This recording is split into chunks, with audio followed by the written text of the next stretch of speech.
Welcome to Bytes and Bits, tips to thrive in this interactive world, presented in travel-sized portions. Bytes and Bits is written and narrated by Brian Foster, Vice President of Next Media 360. Check back often for new webisodes on how to connect with your prospects in this interactive world. Hello, welcome to Bytes and Bits. I'm Brian Foster. Today we want to start off at the beginning, the WWW, if you will, which today stands for Why Widgets, Wrock is not a W, but it's a fun play on words. Consumers today use a website to review information on a business before they decide to buy. People are busy, and as we'll discuss in future episodes of Bits and Bytes, websites have replaced the just-looking consumer. Those tire kickers that used to browse your store, well, now they do their research online. And when they step inside your store, they're much further along the purchase cycle. It's critical your website engages the consumer. Before we discuss how widgets can help, let's do a little vocabulary work. To create a site that is vibrant and relevant, you need sticky content. Sticky content literally means when someone comes to your website, they stick or they engage. They click around, they use different tools, they spend some time on your site, and they start to develop a relationship with your brand. The opposite of sticky is to bounce.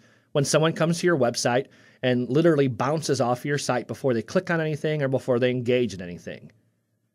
Now, one of the easiest ways to have sticky content is to update your content. So updated content is usually referred to as sticky because new content tends to engage and get people involved. But updating your website takes time. It can be a real drain on resources. If you don't have the manpower or a good plan, what you usually end up with is a website that becomes fairly stale or stagnant and doesn't give people a reason to come back very often. This is where widgets come in. Widgets update your site for you, giving you fresh content with little or no manpower. Once you set them up one time, it simply does all the work from there. Now let's take a look at a few examples.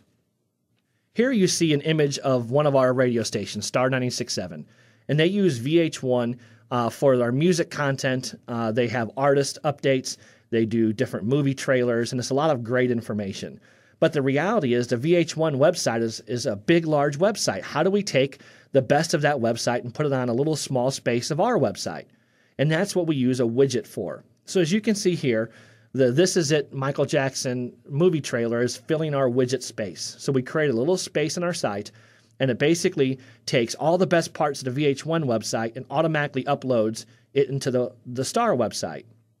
Now, if we were looking at the real site live, you would see that This Is It rotates with a John Mayer logo with different content. So there's 4 or 5 different things that it's promoting and it rotates through. So really all we did at one time is create this image or the space in our website, and then the website that we link to, in this case VH1, automatically sends us little ads that automatically fill into that space. So it looks like we're constantly updating it with new information, but in reality, it's another website that we subscribe to that's doing that for us. That's one way to use a widget. The next slide, you'll see a website that Next Media 360 built for a local bar and saloon in Aurora, Illinois called Saddle Up Saloon and Dance Hall. Now for them, it's critical to use Facebook. That's one of their main goals of this website, is to make an easy interface with their Facebook, because for a brand new dance hall and saloon, it's important that listeners feel connected. So we went to Facebook and found them a widget, which basically on their front page now there's a space that anytime they update their Facebook status, it automatically uploads on the front page of their website as well.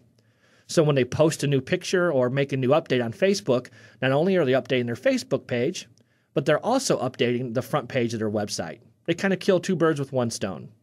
Now, Facebook is just one example of a popular widget. To see other widgets, we could simply go to widgets.yahoo.com. This is just one site. And you'll see they currently have about 6,000 widgets. Here's one, if you've ever been to Cracker Barrel, you can play that addictive game where you jump golf tees. That's what that widget is in the corner. You can see they have the University of California schedule. So if you have a sports-related site, you can have schedules update automatically. They have a weather widget, so there's always updated weather on your website. Here's one you see the Coca-Cola built that you can put on your website that follows the flame for the Olympic torch.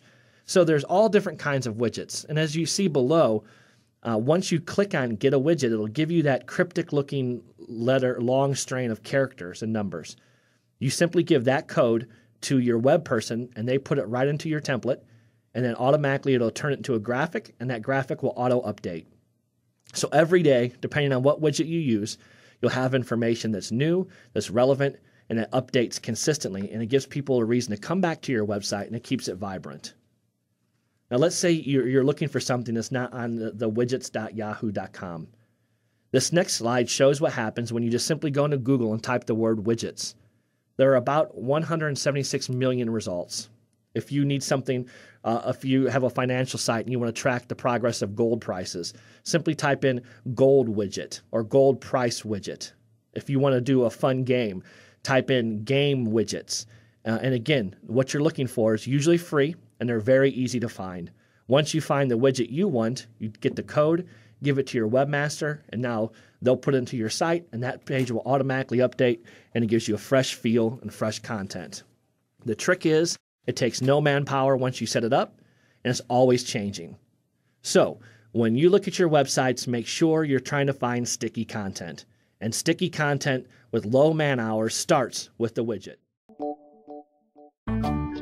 Thank you for watching Bytes and Bits, Tips to Thrive in this interactive world, presented in travel size portions. The opinions expressed here are of Brian Foster. We suggest a full consultation with a Next Media account executive before you implement any of the ideas discussed in this webisode. Click on the free brainstorming tab now to schedule your meeting today.